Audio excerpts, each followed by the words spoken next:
have a few questions for you. Just got done watching the movie. I'm very impressed. Oh, good. Why Paul Newman? Well, I started collecting Datsuns. I like Datsun race cars. I always like Datsuns. I don't know why. I mean, I like Datsun. I like Datsun because they're an overhead cam car. Yeah. I don't know why. I hate push rods, and I really hate push rods in an inline configuration. Mm-hmm. I mean, we can geek out a little here. Mm-hmm. It bothered me that, Triumphs and some of the other four bangers had like the TR6 had like a straight six with push rods in it. Mm-hmm. I hated seeing that stamped sheet metal valve cover versus a cast aluminum one. Mm-hmm. And that's why to me the most beautiful motor in the world is the Jag. Either 3.7 or 4.2, yeah, 3.8 or 4.2. Just a huge, big, finned valve covers 3 feet apart. Mm-hmm. I just love that configuration. A huge valley in the middle. Yeah, just love it. So I always liked the motor, and then I liked the idea that it was like economical, and you could hot rod it, and really spool it up and beat on it and all that kind of stuff. So, as a young person, unfortunately, I was driving around Datsun pickup trucks, mini trucks, because that was my business, was carpentry. Mm-hmm. But I was able to squeeze in a 2000 Roadster and a 240Z somewhere in the mix on occasion. And then when I got older and got into show business and didn't have to drive the truck anymore and started making a little bit of money, I found myself, I think the first thing I saw was there's a Bob Sharp 610 that's in the next room, and that I just sort of, I don't know, it was on eBay or something. It looked really shiny and cool, and I kind of remember Bob Sharp's livery, right. And I love the BRE livery, and I love the Bob Sharp livery, and I love the automotive livery. And the thing I tell people all the time, probably the three biggest Datsun teams were Bob Sharp, BRE, and Electromotive, in the 70s for sure, and beyond. Yeah. Although BRE stopped at a certain point, but I say their color schemes are all red, white, and blue. I think that's a coincidence. Like maybe we remember Pearl Harbor a little bit, and you're trying to sell cars. And for you people, I'm trying to get brownie points. Yeah, go Google it. Look.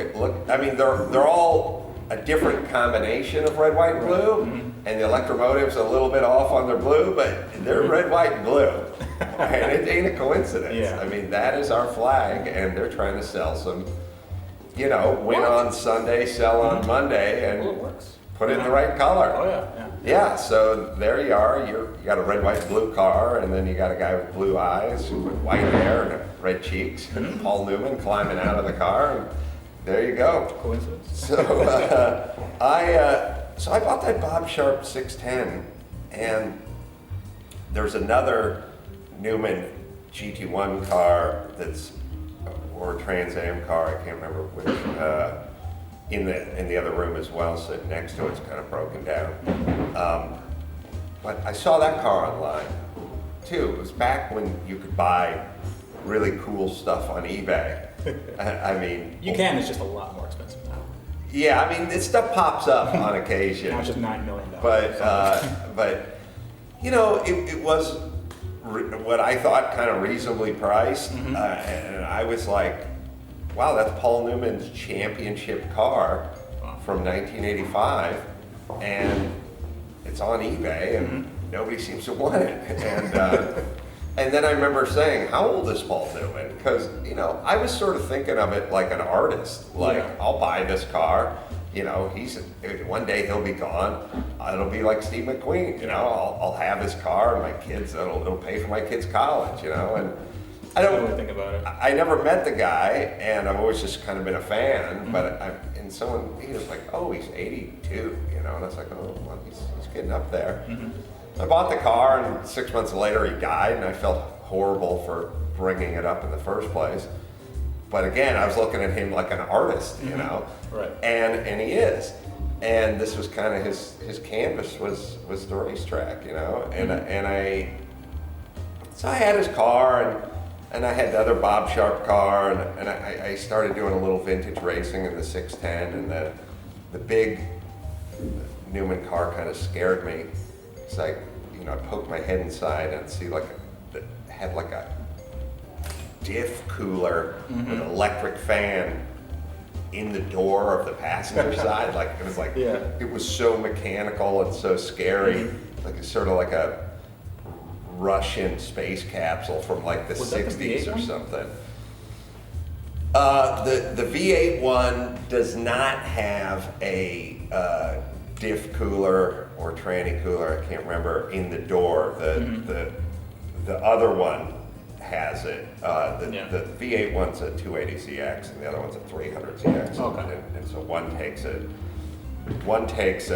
3-liter 6-cylinder turbo with one big turbo, and the other's a V8 with two smaller turbos on it. And then one of them is over at John Hotchkiss's shop getting put back together. But anyway, I just kind of put my head in that car and I went, wow, this seems scary. You know, the other car seemed like a street car that got turned into a race car, but then this one seemed like a race car. Yeah, like a scary car. So a guy gave me a book called Winning, and it's the Paul Newman sort of racing story, and I don't read, so there it sat. But I never really put it away. It just kind of sat on my table in my bedroom for, you know, it seemed like a couple of years. And I found myself thumbing through it, reading everyone's kind of stories on him, and then at a certain point kind of going, hey, that car, I got that car. That's my car, you know, back from 84, 85, whatever it was. And I just started kind of thumbing through it. And I really, I think at some point I took a plane ride and I said, I'm going to take this book and read. And I read the book and I found it really fascinating. And I'd always gone, I had a relationship with Bob Sharp in Danbury, Connecticut of Newman Sharp. And I'd gone back and I'd call him on occasion, ask him about a car, ask him about his memory of something. Somebody would, you know, that car that's in the next room, that was not the 610 that Paul drove or Bob drove, that was the backup car that they take with them to the track and park it at the local Datsun dealership so people could go, hey, look at that. The understudy. And if they ever broke or crashed a car, if they crashed a car, then they'd swap all the, you know, then they drive that car, swap some parts or whatever it is. But I was trying to kind of get a history of how and when and where, and Bob's a really nice, talkative in a good way, but really friendly. Guys are. Yeah, it's true. Pete Brock, Bob Sharp, those guys will talk. And especially about cars, you know, as you saw in the documentary, Newman will talk about cars, you know. So, you know, like anything, I just kind of started getting further into it, you know. I think if you start off with exotic fish, you start off with a 20-gallon tank, and you come back in 5 years, you got a 100-gallon tank, and you're building a 1,000-gallon tank. You know what I mean? It just kind of, like I think anybody reading this who got started on fill in the blank, they started and then they just kind of kept moving and exploring. And at a certain point, right about 2 years ago, I was at my buddy Bill Simmons' house from ESPN, and he does the 30 for 30s for ESPN, one of the guys that's heavily involved with that. So I said, you know, Bill, you know, it would be a really good 30 for 30, Paul Newman, the race car driver. Because I don't think it's been told. You've done 30 for 30s on race car drivers. It's, you know, it's a sport, and now you got Paul Newman, you know, that I could direct it, you know, it'd be awesome, right? And he, not a gearhead, sports guys aren't gearheads and gearheads aren't sports guys. I found. He said, It's weird how that works. it is weird how it works. It's totally different sides of the brain. And it's like, you take a guy like Leno, I guarantee that guy knows nothing about sports, watches no sports and zero. It's like, what are you going to do on your Sunday? Well, he's going to drive his Doble around that's powered by steam, but he's not going to watch. I bet he didn't watch Super Bowl. I bet he's a guy who's probably the only guy who's in Super Bowl commercials that doesn't watch Super Bowl. But anyway, he said to me, maybe for a short, maybe for a 30 for 30 short. And I'd seen 30 for 30s. And I was like, you guys do an hour and a half on some 16-year-old basketball phenom who we've never heard of, who got shot in a liquor store in Chicago. You can do 90 minutes on a 16-year-old. Yeah. I think we could do 90 minutes on an 83-year-old who has an acting career that's 60 years long. He doesn't have a 50-year career. Yeah. He has a 60-year career. I mean, you IMDb, he didn't start in 1946 and just end. It just he died. He didn't stop acting. He died. Yeah. That's the only thing that kept him from acting. Yeah, death kind of just got in the way of his acting. Of his acting career and his racing career. He didn't stop racing either. He just died. So I was like, what? No, man, we got to do a. So I said, well, how long is a short? And he said, like 9 to 12 minutes. Oh, come on. And I said, no, man. He said, well, it's one sit-down interview with like one guy or something. And I said, nah, no, I can't do that. Sum up this guy's life work in How 8 minutes. How can you do that with this guy? Nice. Of all the human beings on the planet, to shoehorn into 9 minutes, this guy could not be it. So I just said, look, let's make this movie. And I was working on another movie, an independent comedy called Road Hard, which I crowdfunded and blah, blah, blah. And Congratulations, by the way. Yeah, it turned out great. I'm happy about that. And it's weird doing them sort of simultaneously, but the Road Hard shooting schedule got bumped a little bit. So I said to Nate, who's in the next room, who I was doing Road Hard with, I said, well, I want to keep you busy. Let's go do the Newman doc. So we sat down with, Sam Posey at Lime Rock, which was his home track, Newman's home track, at Posey's home track too. And then went up the road to Bob Sharp's place, in Danbury, sat down with him, and we're off and running, trying to schedule Mario Andretti's coming to Fontana for the Indy race. So let's see if we can sit down with Michael and Mario and grab him. And we're going to Laguna Seca for the Rolex Historics. Let's see if we can grab Patrick and Jay Leno and let's see. Oh, we got to get Robert Redford.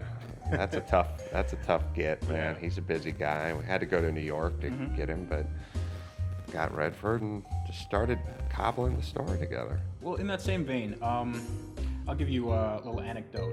I went to Local Motors in Arizona. They have the Rally Fighter, and it's basically this car just does like jumps, off-road, stuff like that. It's built for that. Now, the designers, I got to speak with them, and I told them that I'm going to go interview Adam Carolla about his Paul Newman documentary. And the first thing that comes out of this guy's mouth is, oh, the guy with the salad dressing. He's like, I didn't know he raced. Right. Like, oh, you mean the guy from Cool Hand Luke? I'm like, yeah, that's him. And then he's like, oh, he was a race car driver. I'm like, yeah, he's a pretty serious one. So there's not a lot of, he's not ubiquitous, in the racing world, a lot of people know him, but it's not like a household name, at least not in today's day and age.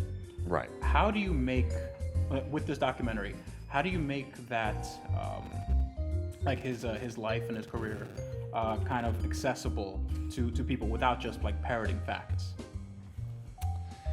Well, I mean, I think, when you make a documentary, whether it's about Darfur and ethnic cleansing, or whether it's about Union Carbide polluting the river and the well water, whatever whatever, or it's about an individual who, a saxophone player who OD'd in 1963. Like you're when you sit down and set out to make a movie, you go, well, I would love to educate.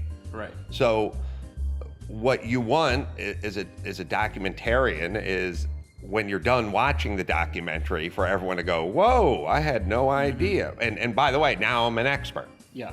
I hope you feel like you're kind of a Paul Newman racing expert now. Yeah, now I know way more about it. I could sit down and somebody could quiz you, or it could come up in conversation, and you could go, oh no, he won 4 national championships, or he did this, or he did that, or whatever it was, provided you weren't too stoned or drunk when you watched the doc. I imagine you'd go, oh yeah, Jim Fitzgerald drove with Newman, and he discovered it with Robert Wagner, whatever it is. So my whole plan was to kind of alert people to the fact that this was this guy's intense passion, and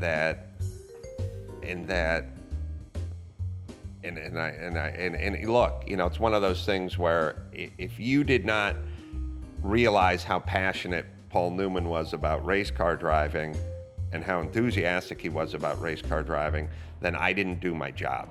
I failed in what I set out to do, So my plan is to have people who never heard of Paul Newman other than movie actor and salad dressing to go, oh my God. Yeah. I also want people who are in the business, motorsports, because even the people that are deep in motorsports are still like, I thought he drove, but I didn't know, I heard, I talk to people and go like, yeah, he drove the celebrity circuit or something, right? And I'll go, what? First off, what celebrity circuit? I don't even know what that is.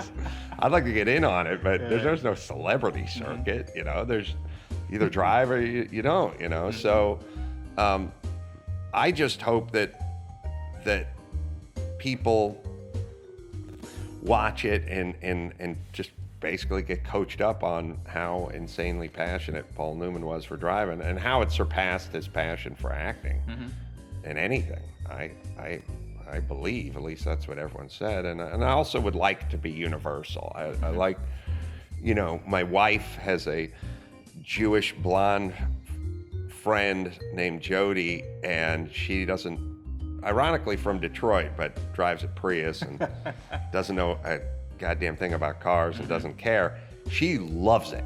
Yeah. She loves it because she gets to stare at Paul Newman the whole time, and there's a story. Yeah.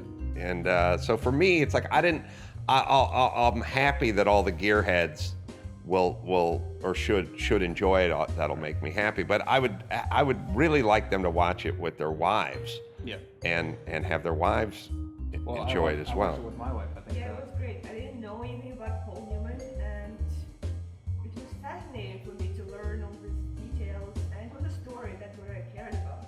And actually it made me tear up in the end of the movie.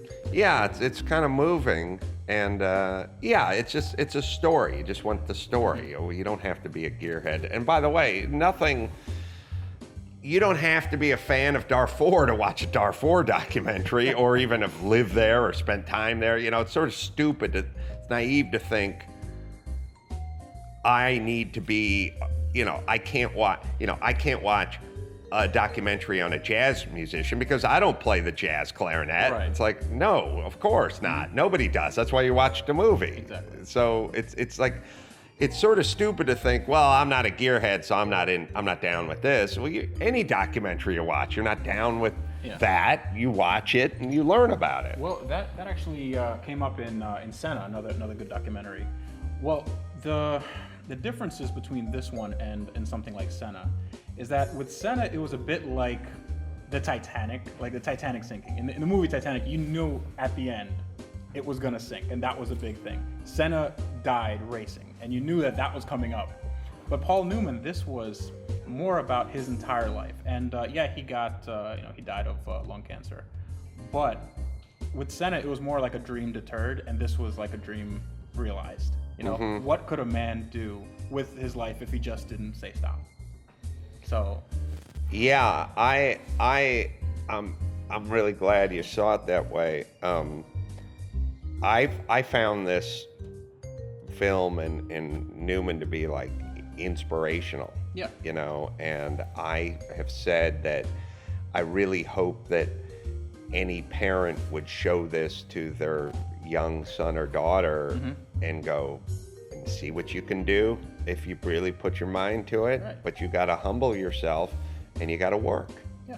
And, you know, I find myself sort of saying, when people say to me, you know, geez, you did the Newman doc, you did Road Hard, you did Catch a Contractor, the TV show on Spike, you did all your podcasts, you fought the patent trolls with the lawsuit. I mean, how the hell do you wrote a book? Yeah. How do you do all that crap? How do you do all that stuff? Why do you do all that stuff? Why are you doing it? Why don't take a break? You know, take it easy. And there's a part in the documentary where he goes, you know, Joanne was doing a play over here, and I was at Pocono and Lime Rock and whatever, and I felt like I was in a meat grinder. But if I don't want to do it, all I got to do is stop. I mean, Exactly. he wasn't blaming it on other people or talking about, you know, schedule or producers or he just said, if I don't feel like doing it, I'll stop. I want to do it.